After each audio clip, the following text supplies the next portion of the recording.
원래 저 첼시 좋아. 이번에 첼시 쉽지 않지 않나 요즘? 쉽지 않아서 저 원래 갑자기 또 오늘 챔스 16강 걱정해가지고. 아 그래? 탈났어. 그거를 왜 첼시가 올라갔어 그 와중에? 세상에나. 아니 NC는 못 올라가요? 리그 우승을 해야 되겠다. 저희는 그거 하려고요. 챔스 우승해서 챔스 하려고. 우리 그냥 트래블 하려고. 챔스 리그. 앞으로 보셨죠? 3호 전까지 할 수 있는. 그리고 이제 여러분들 내신도 해봤던 작품이니까 디테일하게 천천히 디테일하게 더. 그리고 한용운 씨 하나 정도는 더 보고 갑시다. 그래서 이렇게 표가 있는데.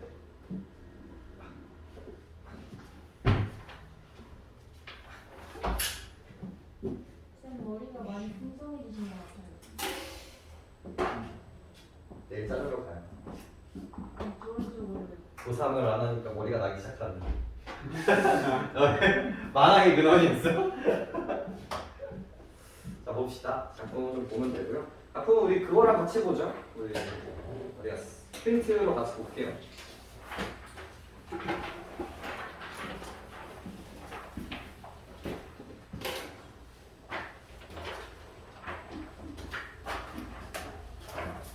프린트로 제가 같이 봅시다. PD를 봤는데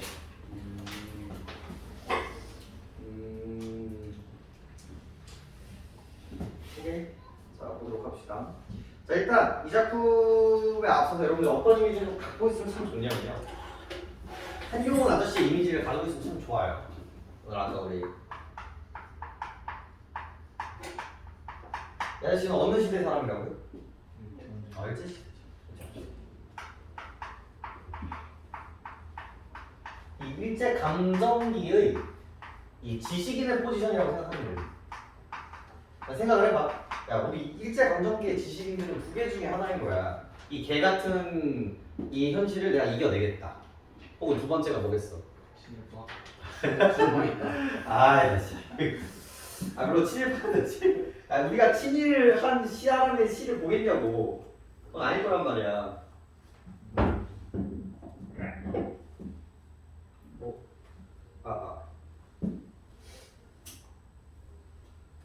나도 마이크 좀 써보려 해야지.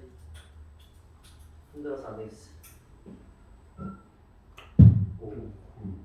오, 좋아요. 좋아요. 네. 한용운의 이제 포인트는 뭐냐면요. 지식인인데 처음에는 허무주의, 되게 현실을 받아들이기가 너무 어렵던 거예요. 도대체 내가 뭔 잘못을 했고 우리 민족이 도대체 무슨 잘못을 했길래 이렇게 하느님 이렇게 힘든 이 현실을 저한테 얹어주십니까? 이런 식의 이제 얘기를 하게 된단 말이에요. 그리고 이제 종교인이기도 했고요. 이 한용운 시인은요 충분히 수능에 나올 만도 하거든요. 이 문학적인 가치로. 근데 안 나오는 이유가 딱 하나 있어. 뭘까? 종교적인 색채가 좀 강해. 그러니까 그런 종교. 아니 마지막에 갈아탔을 이분이 승려하거든요. 그래서 종교적인 색채가 되게 강하기 때문에 그것 때문에 조금 조심스러워 하시는 것 같아요. 근데 충분히 이제 나올 만한 분이거든요. 그리고 매년 수능 특강에 한 작품씩은 실려요. 그러니까 이 사람의 사고방식이 뭐냐면요. 이거를 극복해야 돼. 우리 윤동주는 어떻게 이겨내 이거를? 자아성찰을 기반으로 이렇게 쪽팔린 건 너무 당연한 거다. 하지만 이제 앞으로 내가 뭐 하겠다? 적극적으로 살아가야겠다. 내가 시를 쓰는 게 쪽팔린 줄 알았는데 그게 아니라 이 시를 쓰는 게 내가 할 수 있는 일이구나. 나는 시인이구나. 라는 그 깨달음을 기반으로 이제 이겨냈다면 이분은요 종교적인 세계관을 가지고 이겨내요. 근데 이 얘기가 어디서 많이 들었죠. 종교적 세계관을 기반으로 극복했던 작품 여러분들 하나 알고 있어요. 그렇지, 제막내가 이거야. 누이가 죽었는데 그 누이가 죽음이 아니라 죽으면서 끝나는 것이 아니라 뭐라는 걸 알고 다시 또 다른 삶의 시작이라는 걸 알고 그걸 무슨 사상이라고 얘기합니까? 그렇죠. 윤회 사상. 윤회 세상이라는 걸 알고 극복했죠. 이분도 승려시거든요.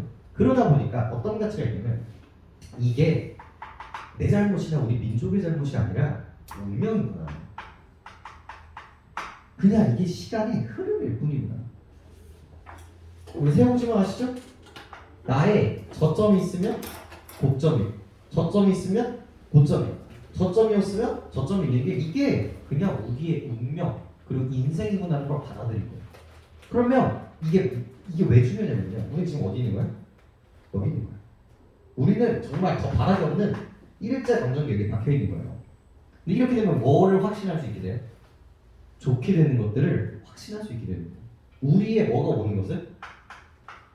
광복이 오는 것을 야, 이때 알았게 몰랐게? 몰라요. 모른다니까? 우리 그 암살의 그 이정재가 되게 유명한 그 씬이 있잖아. 몰랐으니까 그러잖아. 내가 그 뭐야 일제감정이 끝날 줄 나는 몰랐다고 막 이러면서 한단 말이야. 그 독립운동가도 몰랐어. 근데도 했었던 이유는 뭐예요? 광복이 올 거라는 확신을 이런 식으로 사고를 전환하기 시작하는 거야. 무조건 뭐야? 무조건이야 무조건. 확신과 뭐로 바뀌어버려요? 믿음으로 바뀌어버려요. 얼마나 갈등이 많았겠냐. 부처님을 모시고 하나님을 모시는 그 지식인들이 도대체 우리 민족으로는 도대체 무슨 뭐를 갖고 있는 거냐, 도대체 무슨 원죄를 졌길래. 그래서 이제 저런 식으로 이제 사고가 하나씩 바뀌게 돼요. 그런 사고가 이 거짓 이별에도 어느 정도 담겨 있어요. 이런 것들이. 제목부터 벌써 쉽지 않아. 제목부터 뭐예요? 거짓 이별이에요. 자, 팩트는 뭐야? 나는 지금 뭐 한 상태예요? 이별한 상태예요. 근데 그 이별을 어떻게 받아들이고 있어요? 거짓이라고 생각하고 있는 거죠. 자, 들어가 볼까요? 일제 감정입니다. 자, 당신과 나와 이별할 때가 언제인지 아십니까? 키워드가 벌써 세 가지가 나오거든요. 하나가 뭐예요? 항상 아까 얘기했잖아. 우리는 뭘 찾는 거야 이 시에서?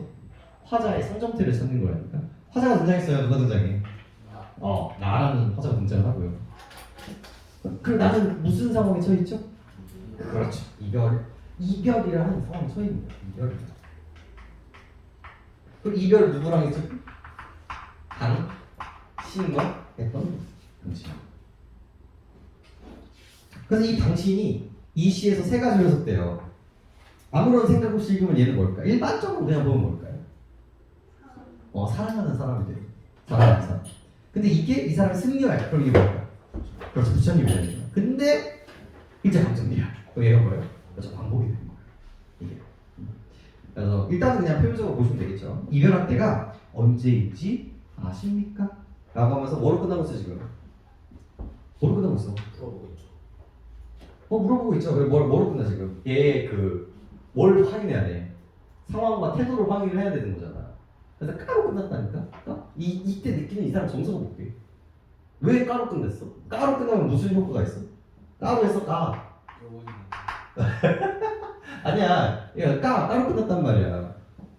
뭐야? 여기서 네가 느끼는 감정이 뭐게? 지금 이 나가 이 까를 통해서 이 이별이라는 상황을 지금 우리한테 보여주고 있잖아. 이때 느낀 이 사람 감정이 뭐냐면 까를 통해서 나오는 감정이 슬픔, 안타까움. 그렇죠. 슬픔도 괜찮고요. 안타까움.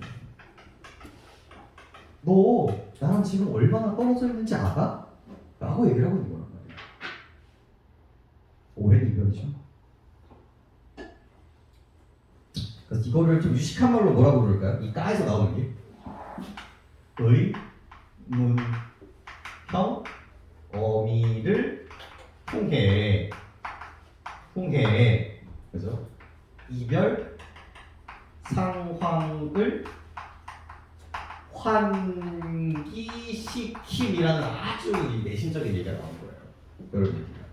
그래서 여기에서 나오는 감정선이 바로 뭐다? 안타까워.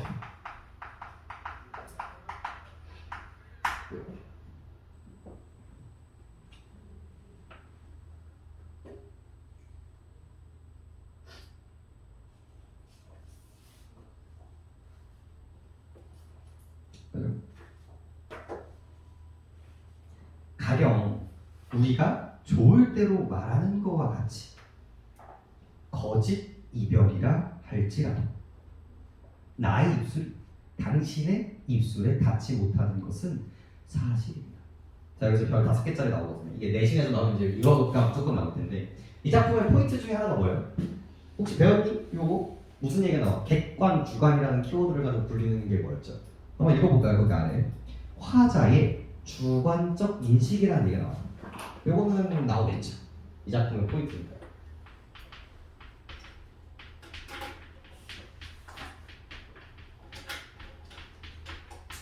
이 작품은요, 우리가 뭐 했다라는 건 팩트예요. 우리가 이별했다라는 객관적 상황은 팩트인 거예요. 우리가 지금 일제 감정기라는 건 팩트란 말이야. 하지만 지금 뭐야? 미쳐버리겠단 말이야. 여기서 끊어버리면 나는 미쳐버릴 거란 말이야. 그래서 우리는 이겨내야 되잖아. 그래서 이 이별을 마치 뭐로 판단하는 거야? 거짓. 거짓 이별인 것처럼 얘기를 하는 거예요. 그래서 거짓 이별이라고 치고 하는 얘기를 하는 거죠. 그래서 그걸 우리가 무식한 말로 뭐라고 불러요? 객관적 상황을 주관적 인식으로 변화시켰다라는 이야기가 이제 베이스가 깔리게 됩니다. 그래서 화자의 주관적 인식, 객관적 상황, 즉 이별에 대한 부정, 그리고 이별이라는 객관적 상황을 거짓 이별이라는 주관적 인식을 통해 뭐하고 있다? 극복하고 있다. 이런 식으로 이제 해석할 수 있겠죠. 지금 자기 추론을 하는 거야. 나는 너랑 헤어진 게 아니야. 약간 스토커 같은 마인드기는 한데 이게 조국이라고 생각을 하시면 이제 간절할 수밖에 없다는 거죠.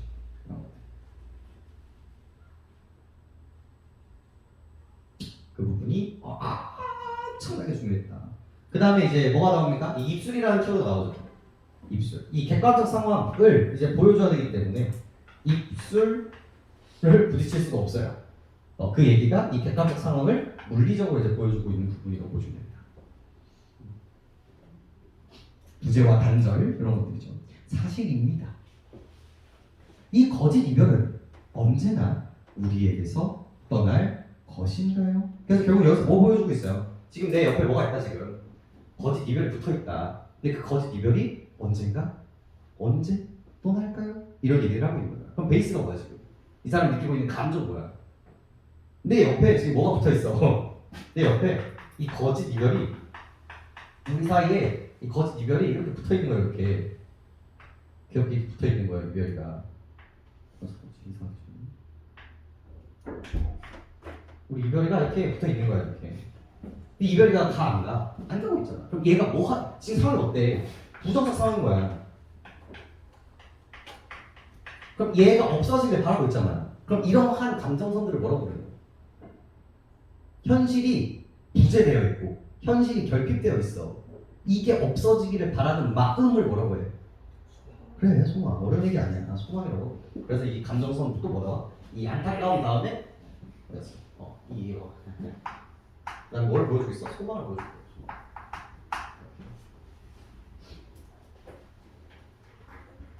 그래서 재회에 대한 소망을 보여주고 있다. 이 정도로 이제 얘기해 주시면 되겠고.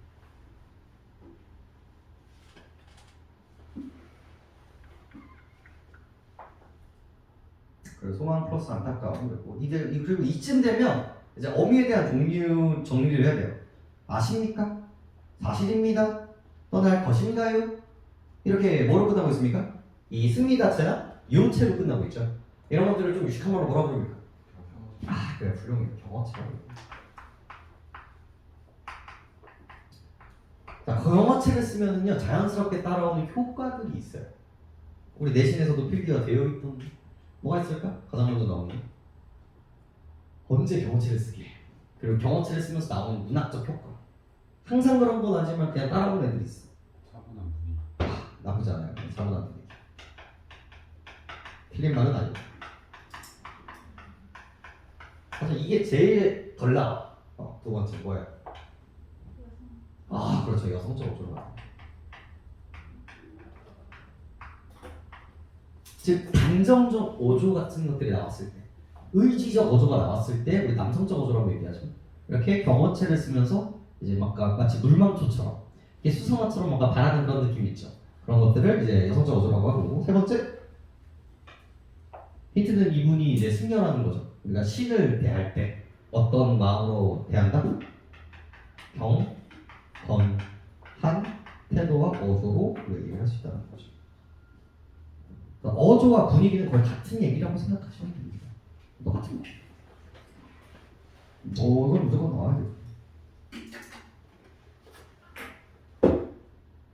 나오겠네요. 이게 이 부분은요 한용운 시인의 특징이에요. 이 병어체를 쓴다는 것 자체가 이 한용은 아저씨의 그 아이덴티티 작품들에 깔려 있는. 그래서 나올 수밖에 없어요. 얘가.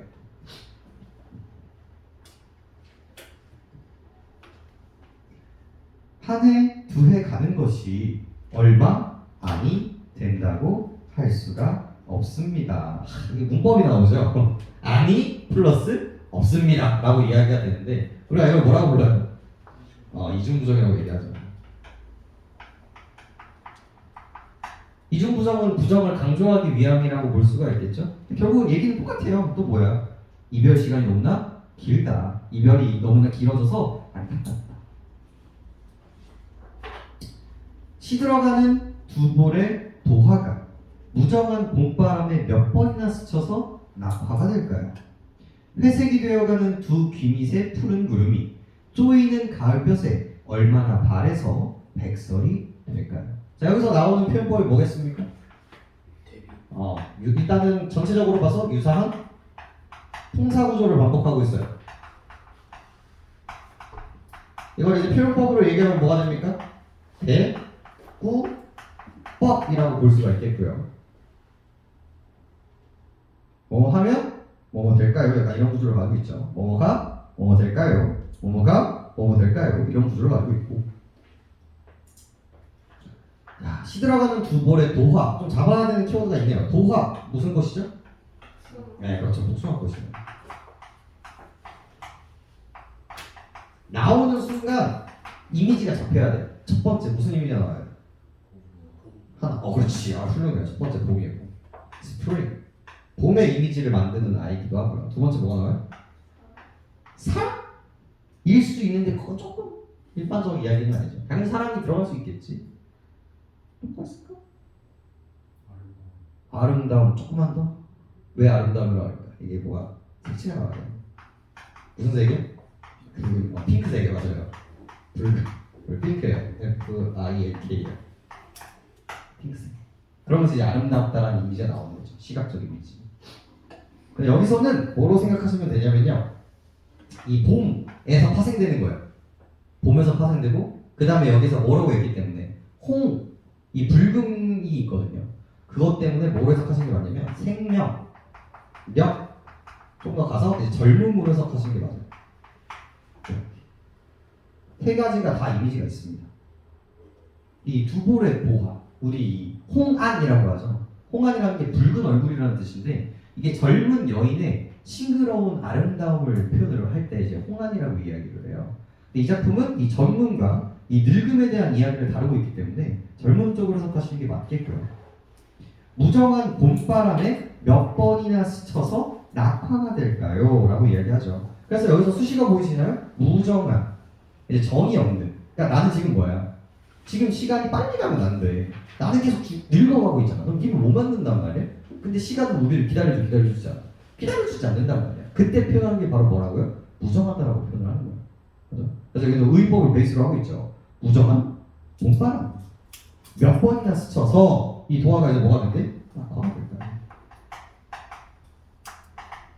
그럼 자연스럽게 얘는 뭐의 이미지가 만들어지는 거예요? 자연스럽게 죽음의 이미지가 만들어집니다. 늙음. 그래서 여기서 이제 나오는 게 플러스 뭐예요? 대조법도 나오는 거예요. 대조까지.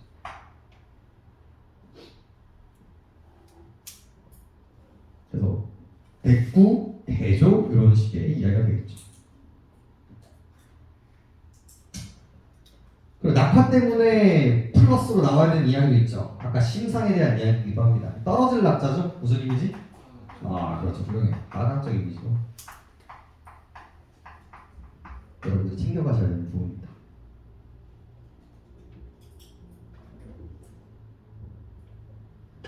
그 다음 나오죠.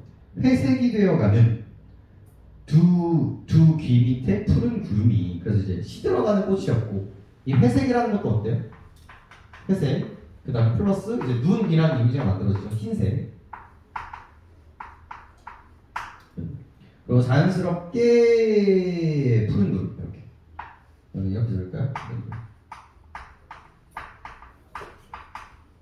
당연히 얘도 뭐고요? 젊음이고요. 당연히 얘도 뭐가 되겠습니까? 늙음이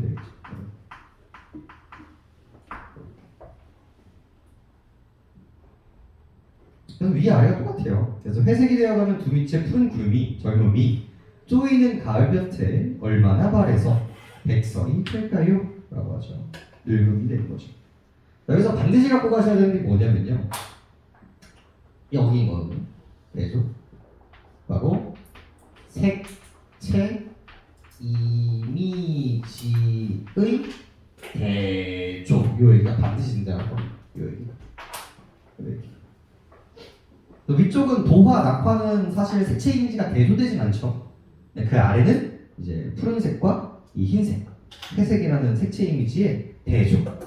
그다음에 대비까지도 이렇게 해가지고 참고하셔야 돼요. 얘는 반드시 나오겠네.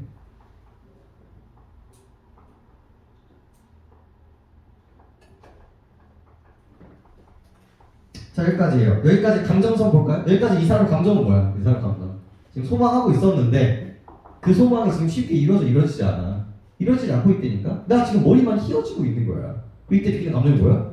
또다시 안타까움이지. 절망도 나쁘지가 않은데 안타까움을 해주시는 게 좋을 것 같아요. 일단 너무 세. 절망이라는 감정. 틀린 말은 아닌데 좀 세다.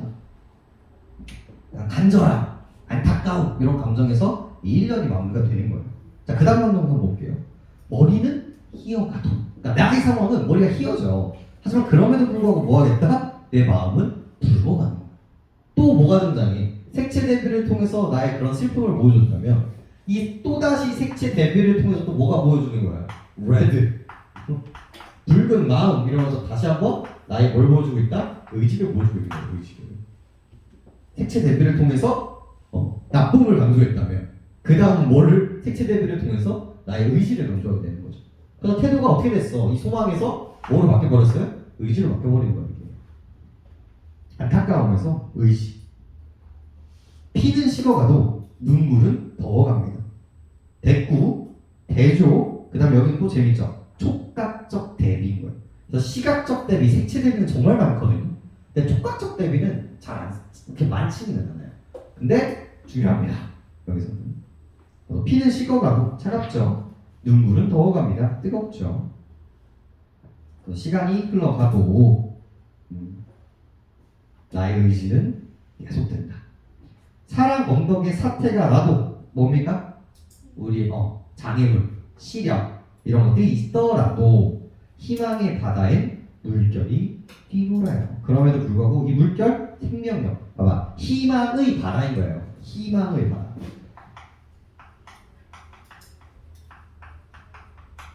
이 바다는 무슨 속성을 가지고 있어요? 물의 속성을 갖고 있다는 말이에요.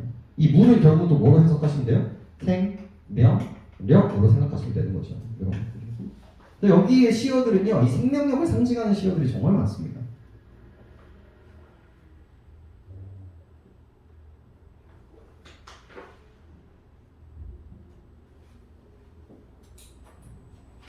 봐봐. 그래서 마지막에 어떻게? 사랑의 언덕엔 사태가 내도 희망의 바다에는 물결이 뛰어요. 감정 어때? 감정 어때? 의지 하나 더? 설렘, 확신 이런 것들 튀어나와요. 그럼에도 불구하고 내가 뭐 하겠다? 이 마음은 변하지 않겠다. 소망 이런 것들 나와야겠죠. 그 다음에 뛰놀아요, 뛰놀아요 쳐볼까요? 뛰놀아요. 희망의 바다에서는 물결이 어떻게 되는데? 뛰놀아요. 여기 밑줄 쳐줘야 돼요. 우리 아까 신상 또 배웠거든요. 뭐야 이거? 그렇지, 동적 입시. 왜? 생명력은 움직임을 가지고 있는 뭐라고 쓰는 거예요? 이미지, 동적 이미지를 쓰는 게 합당하기 때문에 그렇겠죠.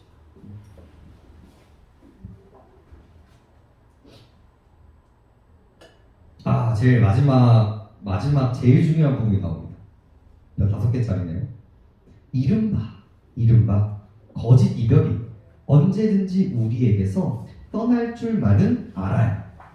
내가 알아. 뭘 알아? 언젠가는 반드시 떠나. 바로 이 감정선이 어디예요? 바로 이쪽 감정선이에요. 이쪽 감정선. 어차피 얘는 떠나게 된다라는 걸 나는 알아. 믿음과 확신이에요. 이런 것들이. 그러나 여기가 바로 뭡니까? 그러나 봐봐 위쪽이 긍정이잖아. 여기서 이 전개 방식이 무조건 나올 거거든요. 안 지우고 하고 싶었지만 나는 뭘 하고 있어? 확신과 믿음을 가지고 있어. 인지를 하고 있다고 안다고 하지만 이걸 우리가 유식한 말로 뭐라고 그러냐고요? 시사의 전환이라고 얘기해요. 그럼에도 불구하고 너무 힘들지. 그러나 한 손으로 이별을 가지고 가는 날은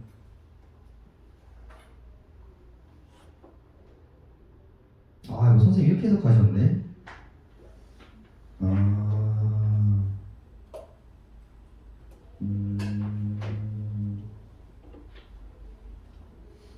이거 이별을 가지고 가는 날을 재회라고 해석해 주셨어요? 다른 분들은 어땠죠? 저희는 고전 시간을 했습니다. 오늘 고전 시간 할 거야. 만날 거는 확신하는데 이게 너무 길어지면 죽으기도 힘들다고. 그러니까 그렇게 해석하는 게 일반적이거든요. 근데 지금 선생님은 그렇게 해석해 주시지 않았네요. 필기를 보니까. 뭐라 했어요? 저 이별을 가지고 가는 날을 아래다 재회라고 적어 있네요. 재회라고 해주셨나요? 저희가 제외를 했어요. 재회라고 하셨어요? 그럼 선생님들이 그럼 지금 통일이 안 된 거예요. 저희가 안 됐죠. 이게 해석이 원래 두 가지가 있는데 일반적 해석과 이제 아까 해석이 근데 두 개 다 돼. 왜냐면 이 한용우 선생님을 데려놓고 우리가 물어본 게 아니잖아. 이게 일반적 해석이 뭐냐면요. 그러나가 나왔잖아. 그러나가 나왔기 때문에 여기 그 다음에 뭐가 나와야 돼? 부정적 이미지가 나와야 일반적이야. 이 메커니즘상. 그렇기 때문에 이별 진짜 만약에 나랑 이별이 왔어. 그럼 내 감정은 어떨까? 이렇게 내가 믿고 있거든. 근데 안 와버리는 거야. 그럼 그때 내 감정은 뭐야? 만약에 님이 안 온다면 나는 죽어버리겠다. 그래 이렇게 이별이 너무 오래되거나 결국 님이 오지 않는다면 나는 뭐 하는 거와 다름이 없다? 그냥 죽은 거나 다름이 없다. 차라리 나는 죽겠다. 선생님이 그 얘기를 했어요. 뭔가 이별이 올 수도 있는데 그 전에 내가 죽을 수도 있다. 그러니까 근데 이걸 재회라고 하면 안 되지 그러면. 그러니까 한 손으로 내가 봐봐. 한 손으로 이별을 가지고 가는 날은 내가 지금 한 손에 이별을 먹고 있어. 가지고 있다니까. 그러니까 그 한 손은 반대 손은 뭘 갖고 있다는 거야? 죽음을 갖고 있다는 거지. 즉 지금 내가 이별을 가지고 있는 이 순간이 뭐와 동일하다는 거야 지금? 죽음과 동일하다고 얘기하고 있는 거야. 그러니까 이걸 부정적으로 해석을 해야 되거든. 근데 그 밑줄 아래에다가 뭐라고 적어놨어 지금? 재회 이렇게 적어놨단 말이야 지금. 그러니까 그 가져가는 걸 내가 가져간 게 아니라 다른 사람이 가져간 거야. 그러니까 내가 이렇게 있었는데 그 얘를 다른 사람이 그 손으로 하나 가져간 거지. 그런 식으로 해석을 하기도 하거든요. 그런 식으로. 이거는 선생님들이 좀 통일을 하셔야 될 것 같습니다. 일반적으로는 처음 말이 맞아요. 처음에 아마 대부분 그렇게 나올 것 같아요. 제가 확실히 갖고 있지만 그럼에도 불구하고 이별을 내가 지금 가지고 있는 이 아주 오래된 이 순간들 현재부터 그리고 이제 이 님을 만나기 전까지 나는 마치 뭐와 같다? 죽은 거와 같다. 혹은 죽을 만큼 힘들다. 이런 식의 해석으로 하시는 게 맞습니다. 그래서 역설이라는 얘기가 왜 나오냐고. 역설 나오면 안 되는데. 역설이 나올 거면은 이별을 가지고 가는 날은 재회로 보셔야 돼요. 역설이 나오려면. 근데 쌤이 필기를 진짜 그대로 해주세요. 그대로 했어요. 그래서 이거는 조금 여쭤보시는 게 좋을 것 같아요. 근데 해석을 이렇게 해도 되긴 해요. 이렇게 해도 됩니다. 이렇게 해도 되는데 일반적인 해석은 아니다. 왜냐면 그러나가 있으니까요. 그러나가 해석이 너무 어려워져요. 그러면 네 너무 어려워진다. 그래서 죽음이 계속 된다면 이별이 계속 된다면 죽음으로 이어진다. 이거 한번 체크를 해보실 필요가 있겠네요. 그죠? 작품의 감상과 길라잡이 한번 읽어보면서 마무리해볼까? 이 작품은 객관적 상황을 주관적 의지로 극복하려는 자세를 노래하고 있습니다. 이게 주제예요. 이 사람의 감정은요, 내가 존나 힘든데 내가 생각을 바꿔서 이겨내볼게.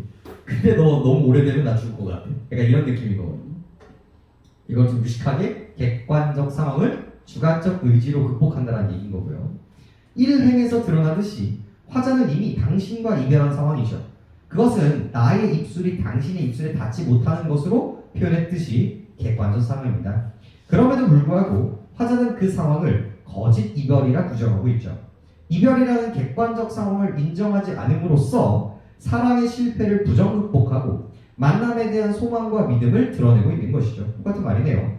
거짓 이별이라는 것은 곧 만남을 기다리는 것은 거짓 이별이 떠나가는 것, 곧 만남을 기다리는 것은 길고 힘든 과정이지만 화자는 당신에 대한 자신의 마음은 변함이 없다면서 그날을 기다리는 확고한 자세를 부각하고 있죠. 그러니까 이거 자체는 변하면 안 돼요. 이 사람은 뭐야? 확고한 자세고 의지를 갖고 믿음을 갖고 확신을 갖고 있어요. 이거 자체는 변함이 없는 거야. 근데 여러분 마지막 줄 때문에 그걸 헷갈리시면 안 돼요. 나 만약에 너무 그럼 나 죽을지도 몰라 이지만 그래도 확신을 갖고 있다는 걸 팩트로 갖고 가셔야 되겠고 통사구조의 반복 체크, 대비적 표현 체크, 감각적 이미지 체크, 경어체의 억축 전부 다 나옵니다. 화자의 인식과 태도를 효과적으로 표현하고 있습니다. 좋아요. 그 아래의 통사구조의 반복도 중요하고요. 그다음에 그 아래의 대비적 표현도 거의 무조건 나온다고 보시면 됩니다. 하강적 이미지, 시각적 이미지, 그다음에 촉각적 이미지, 그리고 사태가 나다, 물결이 뛰놀다 전부 다 동적 이미지입니다. 그래서 부정긍정으로 여러분들이 잘 나눠주시면 돼요. 거의 무조건 나온다고 생각하시면 돼요. 수능이랑 투가 다를 게 없다니까. 요 대칭 보이시죠? 요 대칭 가지고 무조건 장난치실 거. 한잔 남겨봅시다. 그래서 어디로 가시면 나머지는 다 이제 빠지고 어디로 가시면 되냐면 150페이지. 150페이지. 핵심 정리에서 키워드만 좀 볼까요? 갈래는 서정시, 자유시, 성격은 낭만적, 애상적, 의지적, 구도적인데 애상적인데 이거 사랑 애자 아니에요. 슬픈 애자입니다. 슬픔이고요. 구도적인 이유는 뭐겠습니까? 이 광복 그리고 혹은 뭐로 해석할 수 있어요? 불교에 대한 진리 추구라고 해석할 수 있거든요. 이게 내가 진리를 졸라 추구해. 근데 자꾸 그 깨달음이 안 오는 거야. 그래서 그 깨달음이 안 오는 거에 대한 고통으로 충분히 해석할 수 있다. 당신에 대한 영원한 사랑과 재회에 대한 소망이라고 보시면 되겠고 그 안에 전개 과정도 눈여겨보시면 좋을 것 같아요. 당신과 이별했지만 그것은 거짓 이별이고요. 그렇지만 이 거짓 이별 속에서 오랜 시간을 보내니까 너무 힘들어요. 그러나 그 변화 속에서도 마음은 변하지 않고요. 그래서 거짓 이별이 떠날 것을 확신해요. 하지만 그때까지 현실은 너무나 뭐 할 거예요? 죽은 것 같아요. 이런 식의 해석까지로 가시는 게 일반적 해석이라고 보시면 됩니다. 수능도 아마 이렇게 나올 거예요. 특징 정리 보시죠. 경어체를 활용하여 대상에 대한 태도, 경건한 태도를 보여주고 있고요. 통사구조의 반복을 통해서 우율감 형성과 의미 강조, 그리고 이제 안정감 이런 것들도 충분히 얘기할 수 있겠죠. 대비적 표현 너무 많이 나왔어요. 도화낙화, 구름백석, 희다 불다, 식다 덥다, 사태 물결 전부 다 나올 거고요. 다양한 이미지, 하강 이미지, 색채 이미지, 촉각, 시각, 동적 이미지, 심상 잘 쓰시기로 유명하시거든요. 우리 한민호 아저씨 전부 다 나옵니다. 비유적 표현을 통해서 시간의 흐름에 따른 변화를 표현하고 있다. 도화, 낙화, 푸른 구름, 백설도 전부 다 상징성을 가지고 있죠. 그리고 이 도화, 낙화 역시도 시간의 흐름 보여주고 있고요. 푸른 구름에서 백설, 눈이 내리는 것도 전부 다 시간의 흐름이라고 충분히 얘기할 수 있습니다. 전개 방식도 챙겨가시면 될 것 같습니다. 아래 작품 강사 아까 읽어봤고요. 그 다음에 당신에 대한 이야기도 그렇게 어려운 얘기는 아닐 겁니다. 아까 전에 얘기 따라 들었으니까 체크해 주시면 될 것 같아요. 그죠? 그리고 151페이지도 여러분 읽어보시면 됩니다. 이거 교재를 이걸로 선택한 이유가 이렇게 내신적으로 잘 정리가 되어 있어서 그래요. 이거 구매하시면 내신하는데 큰 무리는 없을 겁니다. 자, 그 다음 조지훈의 맹세로 한번 가보죠. 맹세 가보시죠. 자, 맹세.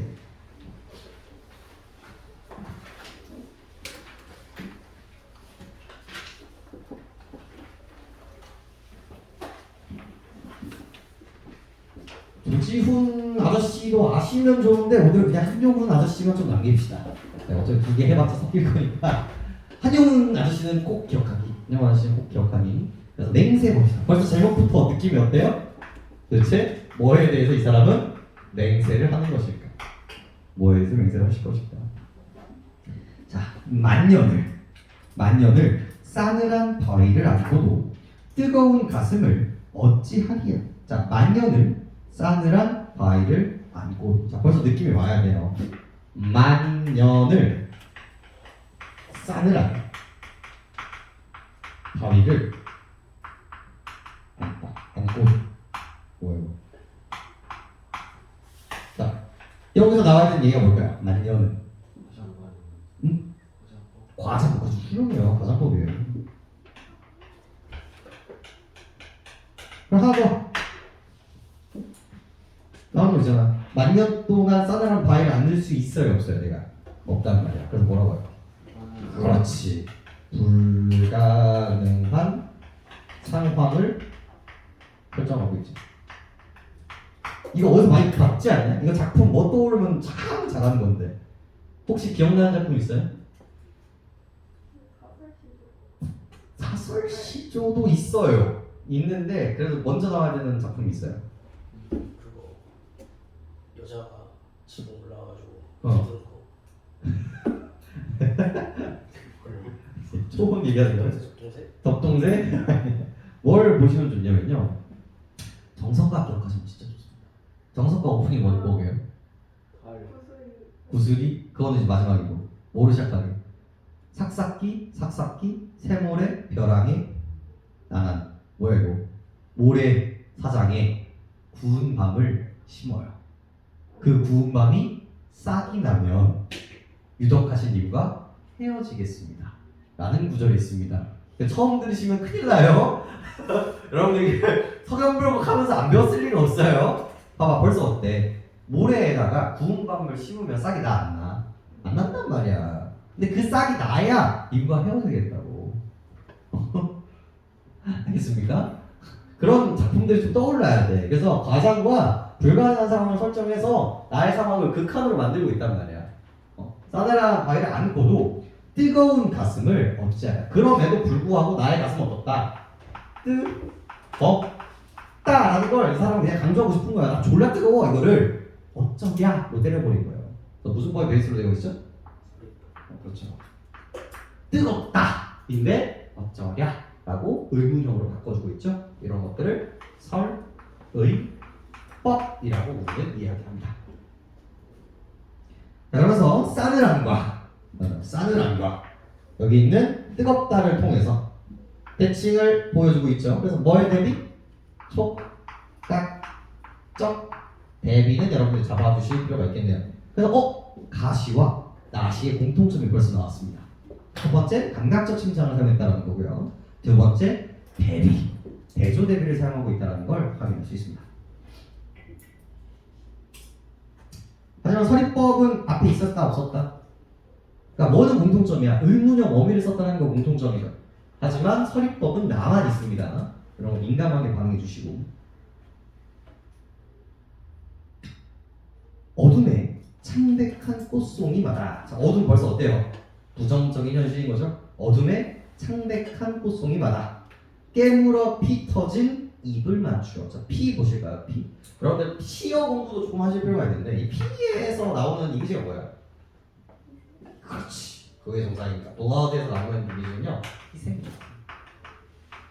아주 태초부터 이제 나오는 이미지죠. 입을 맞추고 마지막 한 방울 피마저 불어넣고 그리고 이제 희생 플러스 한 방울 피까지 불어넣는데 그럼 뭐의 이미지로 나와요?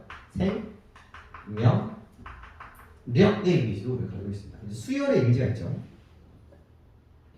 마지막 한 방울 피마저 불어넣고 해 돋는 아침에 내가 뭐한다? 죽어 가랴. 그러면서 뭘 보여주고 있다? 의지를 보여주고 있죠. 자 봐봐 천천히. 어두운 창백한 꽃송이 마다. 지금 내가 화자가 있죠.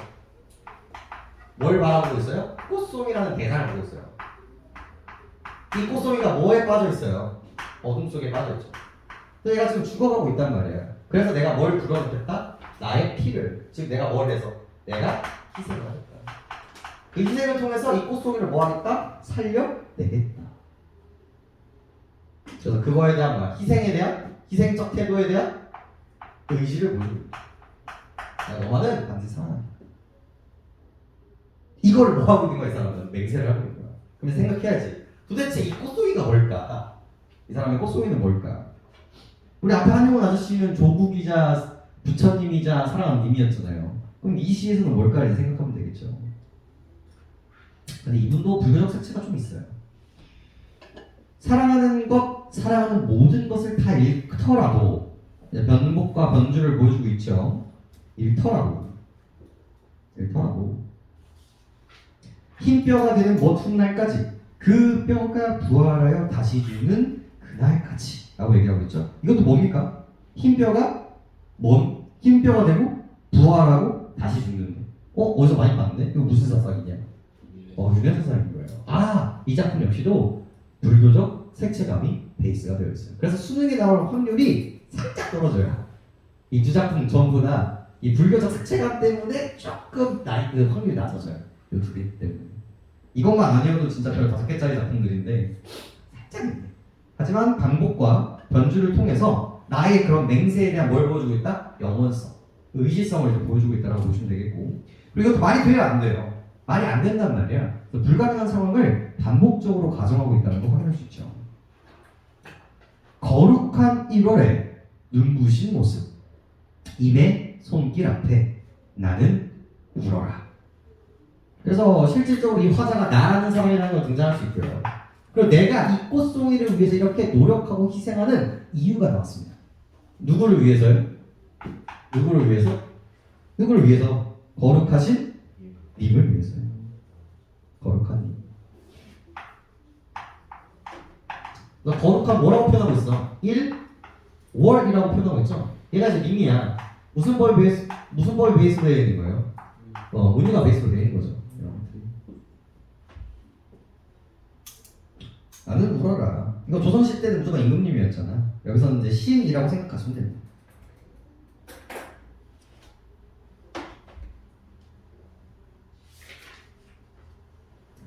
근데 이 조지훈 아저씨도 몇 년생이에요? 어느 시대를 바탕하고 있게요? 일제감정기를 바탕하고 있어요. 근데 이 작품 똑같아요. 사랑하는 님, 구도자, 일제감정기에 대한 광고, 요 세 가지가 똑같이 굴러갑니다. 그리고 너무 중요하죠. 나는 울어라. 나는 이 희생을 하는데 그냥 라예요. 이거 뭐야 이거? 명령. 여자 뭐야? 역사적으로 좀. 너 어조 고민하는 거 너무 당연하다고. 그런 거 손에서 맞잖아. 절대적 사랑을 보여주고 있습니다.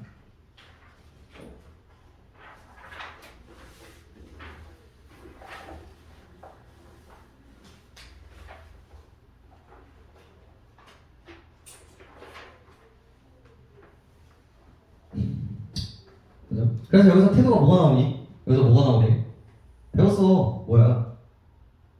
나는 이 사람 때문에 피를 다 바치고도 울 수 있어요. 이 사람 앞에서. 무슨 척 태도야?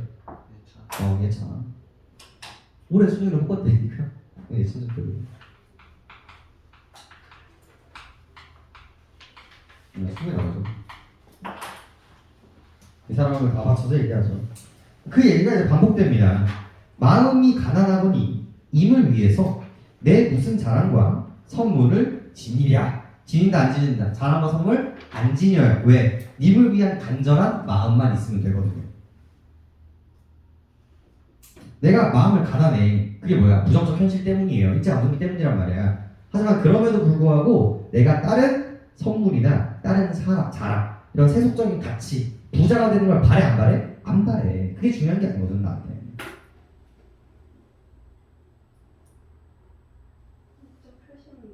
뭐야? 느낌표? 느낌표?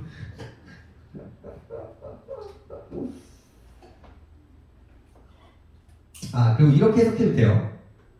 마음이 가난하거니 임을 위해서 내 무슨 자랑과 선물이 있겠느냐. 그러니까 내가 지금 너무 가난하지. 그래서 님한테 내가 뭘 주고 싶어?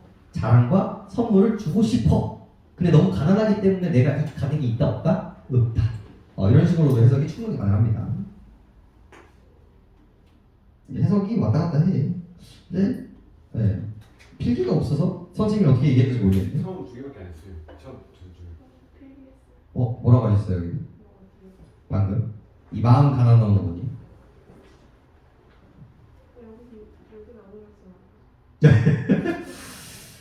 그래서 그냥 리터럴하게 보시면 내가 가난해. 그래서 님한테 줄 게 어딨어 없어.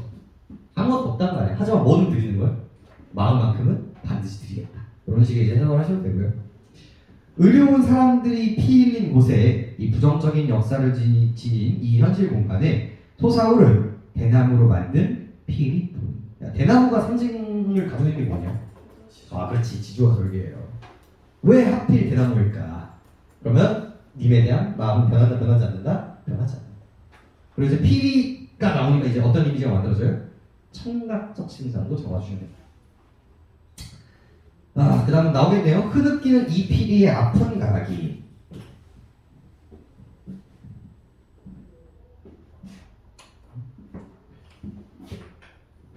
흐느끼는 피리의 아픈 가락이.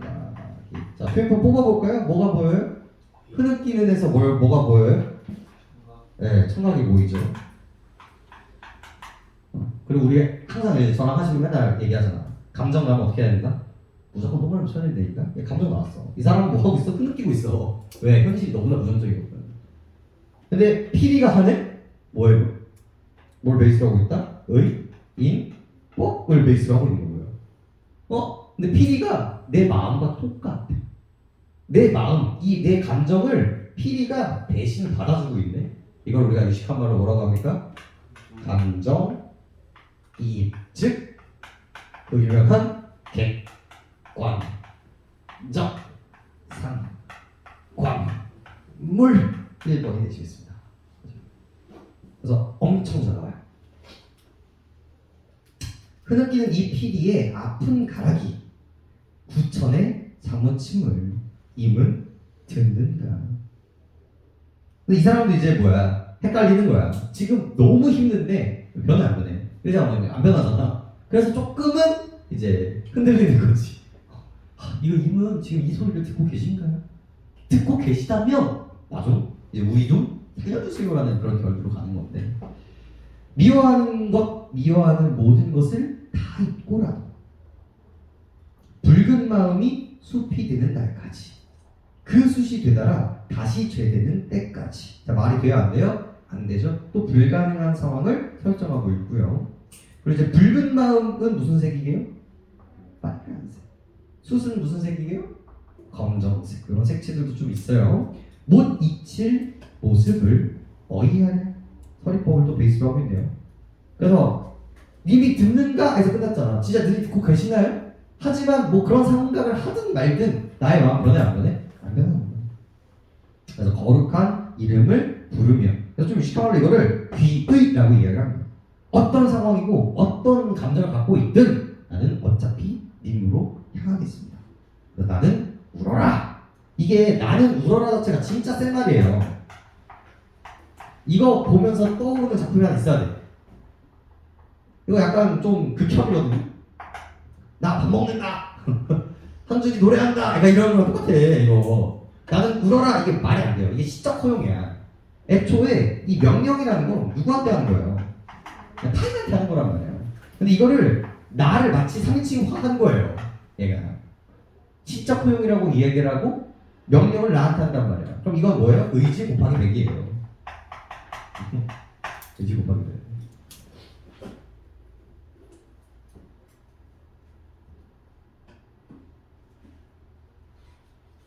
그래서 유사한 통사 구조와 이런 구조적 유사성을 통해서 지금 계속 가정 때리고 있죠. 이 1행, 2행, 3행 얘는 다 어때? 이거 뭐야? 그리고 어디 갔냐? 흰뼈가 다시 부활하여 이제 죽는 날까지. 그죠? 그 다음에 뭐 붉은 수치 다시 재가될 때까지. 이런 식의 통사 구조들이 반복되고 있단 말이에요. 불가능한 상황을 이제 설정하는 것들도 계속 반복되고 있다는 걸 알 수가 있겠죠. 그렇죠? 자, 길라잡이 한번 읽어볼까요? 이 작품은 입을 향한 영원한 사랑의 맹세를 노래하고 있습니다. 1년과 5년과 6년과 10년이 중요해요. 대칭되는 구조로 되어 있는데, 그래서 1, 2, 3, 4, 5에서 끊어주시고요. 6, 7, 8, 9, 10 이렇게 세트라고 생각하시면 됩니다.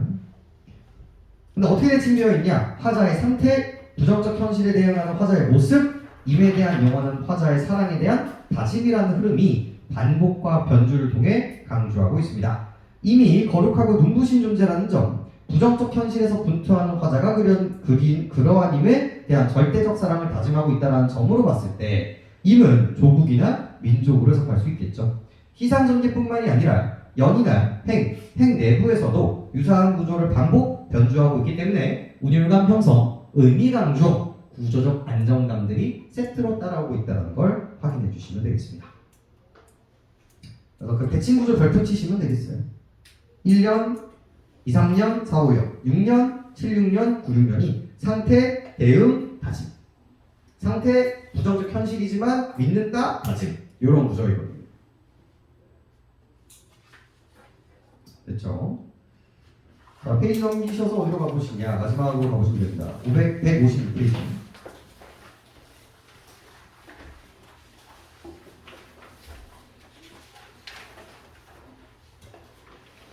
자, 핵심 정리 보시면은 성격의 지사적은 조금 체크해 보실 필요가 있겠네요. 지사적. 우리 지사를 뭐라고 얘기합니까?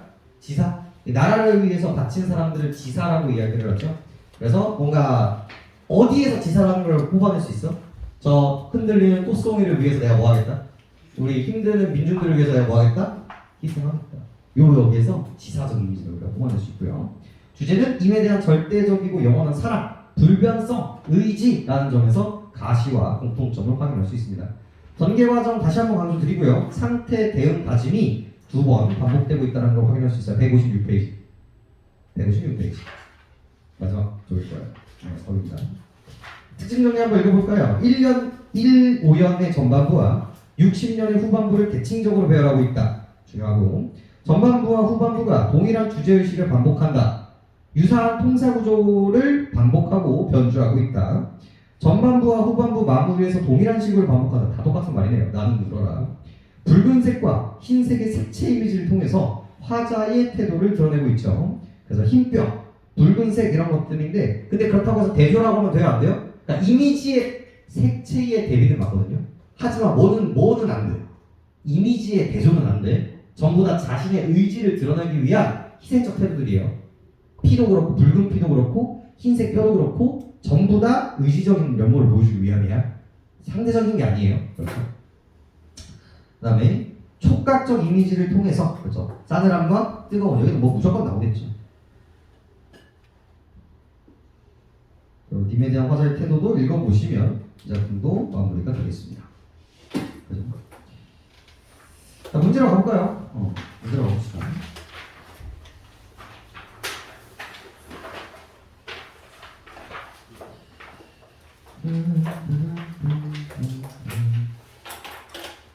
네.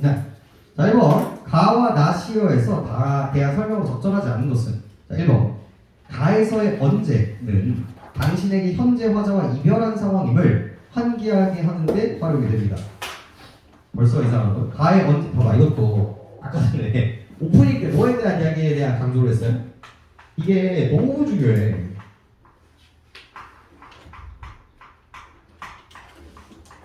그래서 이거에 대한 문제는요. 이게 벗어날 수가 없어요. 근데 이게 이제 크게는 시간의 흐름을 물어보게 될 거고요. 좀 디테일하게는 그 시간대 뭐래? 이게 과거, 현재, 미래인지에 대한 이 시간감 있죠? 이 시간감에서도 정말 중요하게 이제 다뤄지게 되는데 자, 가에서 언제 한번 찾아볼까요? 가에서 언제? 우리 교재로 돌아와서 볼게요. 교재 스텝 스텝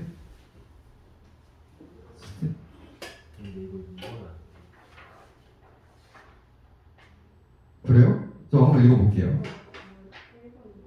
1번이랬는데 1번에 1번이요? 2번 한번 이거는 거 아니에요? 지금 이거 하는데요? 2번이냐고? 그러네요. 미안합니다. 1번으로 다시 가볼게요. 1번으로 다시 가볼게요. 네, 1번 A와 B에 대한 설명으로 가장 주자. 이게 1번이요. A에 대한 B에 대한 설명으로 살펴서 A 볼까요? A 회색이 되어가는 두 밑에 푸른 구름 이쪽이고요. 그래서 대조 대비였고 B도 미연하는 것 모두 다 있거라도 요 얘기거든요. 1번 볼게요. A와 B 모두 대상의 변화를 묘사하여 화자의 심정을 드러내고 있다. 어디에 동그라미 치시면 됩니까? 나 진짜 너무 강조드려요. 뭐에 대한 이야기예요?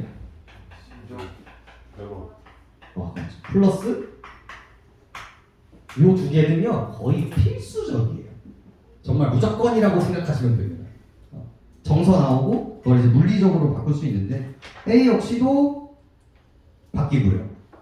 B 역시도 바뀌네요. 그리고 이 사람의 심정은 뭡니까? 이 사람의 심정은 뭐예요? 의지. 그렇죠. 그래서 1번 끝납니다. 자, 2번 어디 동그라미 치시면 돼요? 계절감. 계절감 언제나 중요하고요. 3번에 비유법. 그리고 의지인데 의지는 맞는데 다 비유라고 보기는 어렵고. 둘 다 비유라고 보기가. 차려. 미안해. 푸른 구름, 백설 전부 다 뭐예요? 비유죠. 은유를 베이스로 하고 있어요. 늙음과 젊음을 상징하고 있고요. 그 다음에 붉은 마음 역시도 뭡니까? 우리 나의 의지를 상징하고 있죠. 그래서 전부 다 비유를 쓰고 있습니다. 달리가 아니라 모두예요. A도 의지죠. A 보시면 학교에서 A가 이유적으로는 없는데 의지적으로 회색이 되어가는 두밑의 푸른 구름이 미안해요. 네 맞네요. 회색이 되어 그 과정 속에서 의지를 보여주는 거네요. A는 의지가 아닙니다. A 밑줄 자체는 그죠? 뭐에 대한 이야기예요 결국은? 힘든 배경 시간의 흐름을 보여주고 있는 부분이고요. 의지는 아닙니다. 생각해보세요. 그 다음 5번 A는 독백체 B는 대화체인데 이거 설명해야 되나? 우리 요거는 근데 마지막으로 한번 얘기는 하고 갑시다. 뭐와 뭐는 구분할 줄 알아야 돼요? 이게 독백이랑 이 나와서 그래 대화 그 다음에 독백체와 대화체 요 두 가지는 반드시 구분할 줄 아셔야 되거든요. 여기는 뭐에 대한 얘기예요? 물리적인 이야기예요. 대화가 되기 위해서는 반드시 내가 말했던 거에 대해서 대답을 해줘야 돼요. 너 밥 먹었어? 해야 대화야. 이 작품은 독백이야 대화예요. 둘 다 하나님이 대답해줘? 안 해준다. 전부 다 뭐야? 독백이야. 전부 다 독백이라고. 근데 체는 뭐예요? 체는 느낌이에요. 아십니까? 그대예요. 이런 얘기가 나오면 뭐예요? 청자를 설정해버리죠. 청자를 설정을 해버리면 뭐라고 얘기합니까? 대화체라고 우리가 이야기를 하게 되는 거예요. 그죠? 그래서 A는 말을 건네요? 말을 건네지 않아요? 말을 건네죠. B는 안 건네요. 그래서 얘는 독백체인 거예요. 둘 다 독백이지만 A는 대화체로 들어가게 되는 거고 B는 독백체로 들어가게 되는 거예요. 요 느낌은 살려주셔야 돼요.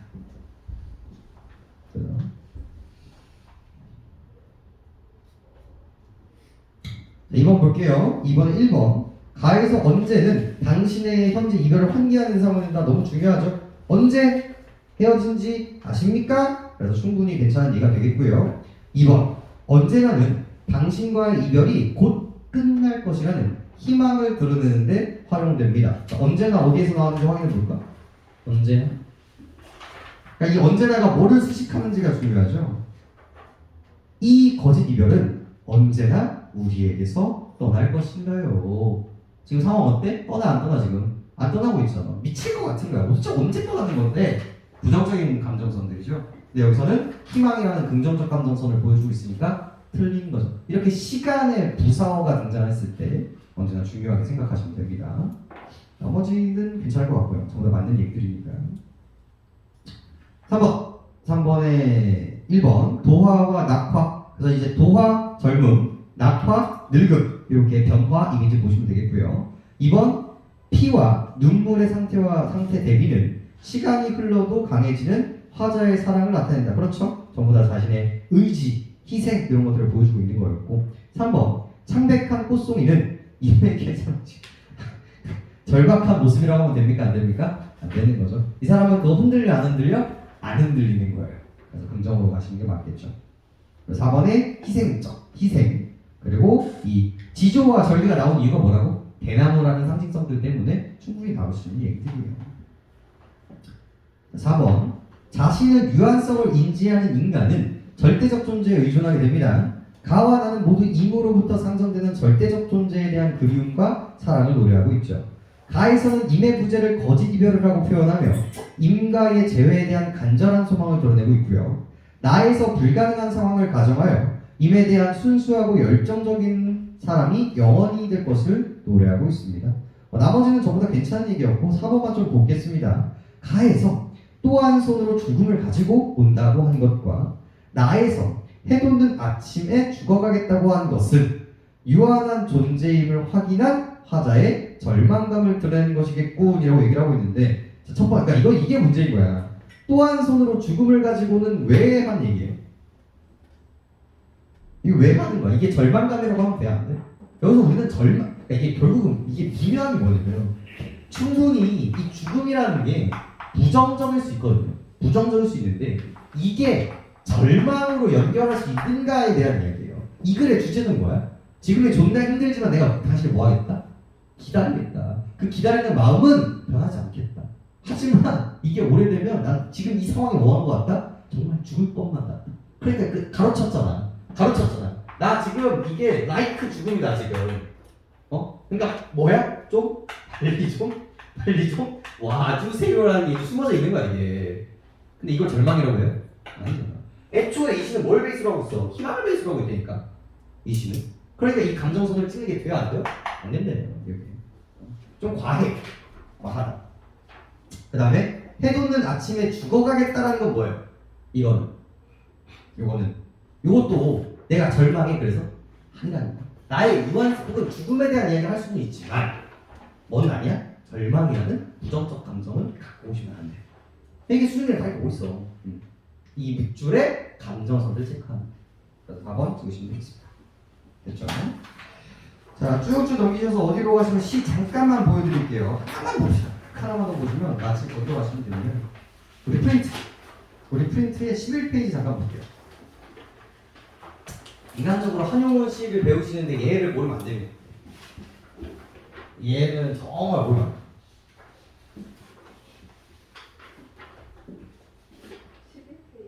11페이지. 프린트 11페이지. 과제물 11페이지. 과제물 11페이지.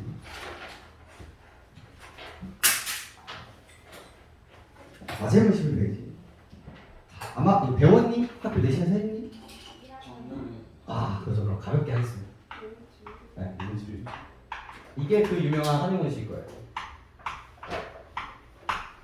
그리고 이 얘기도 할 수 있어야 되는데 아까 혹시 가짜 이별에서 원래는 그렇게 잘 안 보거든요. 원래는 그렇게 안 보는데 이것 때문에 요게 뭐가 나오냐면 역설적 이미지가 나올 수 있어요. 이게 이별을 했지. 근데 이별했어요 안 했어요? 안 한 거라고 치는 거잖아요. 그래서 이거를 역설법이라고는 안 해. 이게 그렇다고 모순은 아니거든. 이별을 했는데 가짜로 이별할 수 있잖아. 우리가 이별을 했는데 우리 저기 부모님이 너무 반대하시니까 가짜로 이별하자? 할 수 있어. 현실에 존재한단 말이야 그런 것들이. 그래서 역설법은 아니야. 이게 가짜랑 이별이랑 같이 있으면 안 되는 법은 없거든. 근데 이별을 했는데 이별 안 한 것처럼 내가 지금 사과하고 있잖아. 정신승리하고 있잖아. 그래서 이거를 역설적 사고라고 이야기를 하면 틀린 얘기는 아니에요. 근데 선생님이 이렇게 얘기하셨어? 얘기 안 했으면은 안 하셔도 됩니다.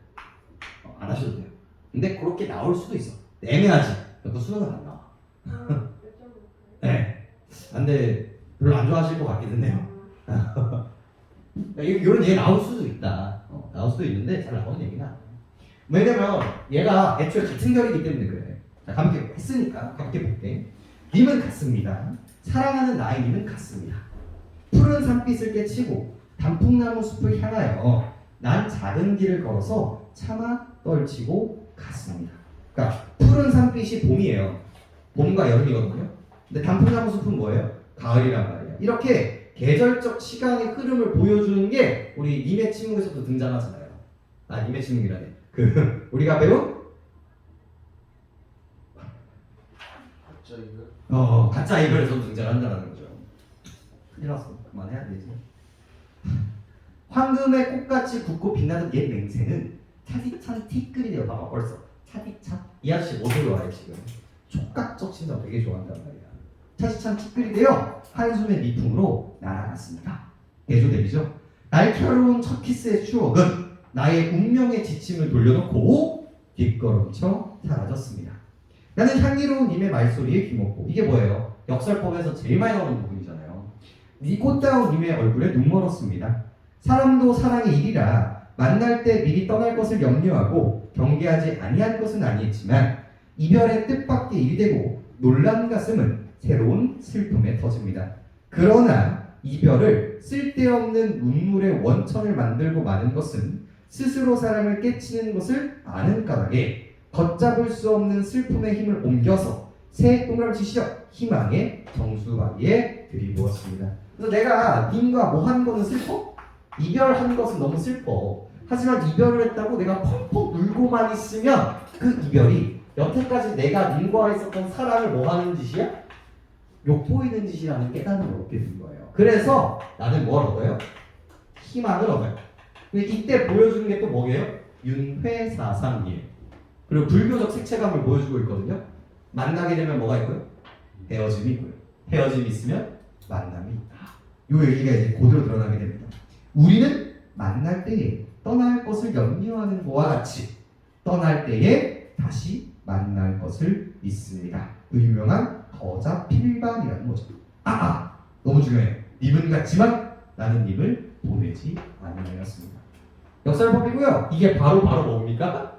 이게 바로 뭐라고 볼 수 있어요? 가짜 이별이라고 볼 수 있는 부분이에요. 이게. 제 곡조를 못 이기는 사랑의 노래는 님의 침묵을 휩싸고 봅니다. 그래서 님이 있어 없어 지금. 님이 없거든. 님이 없단 말이야. 근데 그게 감싸고 돈대. 그럼 없는데 있는 거라고 얘기를 하는 거야 이게. 그래서 이거를 이제 역설적 사고라고 얘기를 하는 거야 이런 것들이. 없는데 돌 수 있어 없어. 없단 말이야. 그냥 있다고 치는 거야 없는데. 왜? 어차피 다시 올 거거든. 이 사고가 이 사고랑 유사해요. 요 사고가. 그래서 이렇게 보면은 요거에서 끄집어내면 이게 역설적 사고를 기반으로 한 단어라는 걸 납득할 수 있어요. 근데 이게 없으면 이것만으로 여기까지 뽑아내는 건 좀 과해. 그래서 이제 논란이 문제가 있는데 선생님 따로 말씀을 안 해주셨다면 그냥 넘어가시면 되고요. 혹시나 밑줄 친 다음에 여기서 나온 사고 고르시오라는 문제가 나온다면 뭐 찾으시면 돼요? 역설법 찾으시면 되는 거예요. 혹시나 나온다면. 근데 아니면 그냥 쿨하게 생각하시면 됩니다. 됐어요. 그 정도 하시면 됩니다. 그래서 하셨다가 고정 시간 좀 보여주시죠. 네.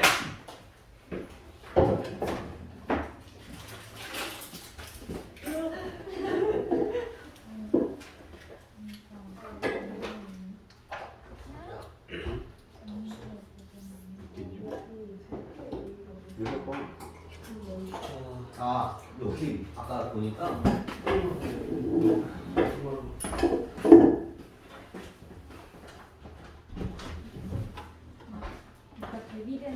이게 저쪽 바에서 이제 필기를 보는데 제외라고 써있어요. 그러니까 이제 역설이라고 얘기를 하고 있잖아요. 이게 필기야. 그러니까 이거를 한 손으로 이별을 가져가는 게 이별을 누군가 갖고 가는 거야. 그러니까 이별이 끝나는 날인 거지. 그러니까 그렇게 해석하면은 헷갈리게 되니까 그럴 수도 있고 아무튼 나와 이 화자의 사이에서 이별을 가져간 거야. 그러니까 이별이 없어지니까 재회라고 볼 수 있는 거야. 근데 그 놈이 또 한수로는 죽음이 온다라는 거야. 그러니까 우리가 재회를 하게 되면 나는 죽음이다. 그러니까 말이 이상하단 말이야. 그래서 굳이 이렇게 해석을 해야 되는가에 대한 이야기를 하는 거예요. 알까리 한대 하긴 했는데 맞아. 알까리 하면서 딱 중국을 체크하면 또 많은 근데 뭐 선생님이 이거 역설을 얘기 안 하셨잖아. 이런 말 했던가? 그러면은 굳이 이상한데도 나도 이상하다고 생각해. 왜냐면 이거는 좋은 거고 이거는 나쁜 거잖아. 그러니까 역설이라고 얘기를 하시겠지. 그럼. 찾으면 잘 보이겠다. 근데 말이 이상하잖아. 계속 읽고 있으면 그러니까 막 3점짜리 미쳤는데 아니고 그러니까. 근데 이거는 내가 봤을 때는 아니에요. 이렇게 보면 좀 과해. 내가 이해하면 끝이 아니고 이해가 안 돼. 이한식이 같은 거 이해 안 가면 그냥 원래 제외라고 여자가 문제 풀면서 국방 이해. 8명 줬거든요. 여자 웬만하면 될것 같았어. 우리가 없어서 고전 시간에 무한 전화 그런 와이파이 남자였어요. 그렇죠. 똑같잖아. 이게 흐름 자체가 이른바 거짓 이별이 언제든지 우리에게서 떠나지는 않아. 내가 그래도 반드시 병을 볼 거야. 그런데 내가 지금 한쪽이 뭘 갖고 있지? 이별을 가지고 있단 말이야. 고양이. 근데 그 느낌이 마치 현실로 돌아가는 주방을 근데 가지고 현대식 가는 진짜 거야. 그러니까 내가 지금 견디고 있는 언어대로 상황은 알아듣기가 하고 이런 얘기를 하면 깔끔한데 왜냐면 그 흐름을 보여주고 있어. 그렇지. 근데 이렇게 하면 이제 너네 그냥 그런 같다. 그런 같다 이렇게 돼버려. 늙은 남자스. 그러니까 아 PT 몰라. 어쩐지 아니, 그거가 아니다. 우리는 친구 많은 건데. 야너 그냥 카메라 수영. 생각을 얼마나 맛있는 비싸 그래서 근데 잘하면 되게 잘 이거. 그래서 이 선생님이 나를 볼 때는 야, 되게 공략 밖에서 안 나가서 아이스크림도 사면 되는데. 나 원래 다시 해야 돼. 원래 나 그냥 소파는 재미는 있어. 문제집 한 번만 저기 주세요 일단 들어가. 우리 작년에 들어갔어. 우리 벌써 들어갔어. 우리 첫 나는 어쩔 수 없었다. 난 민준 노래거든. 인간이 진짜 일단 사탕이 있으면 어떻게 자기 일단 모르겠어. 처음부터 왔어. 시작하자마자 들어왔는데. 근데 방학 때 쌤, 4시기 때문에 색깔이 학원이라고 했는데 어?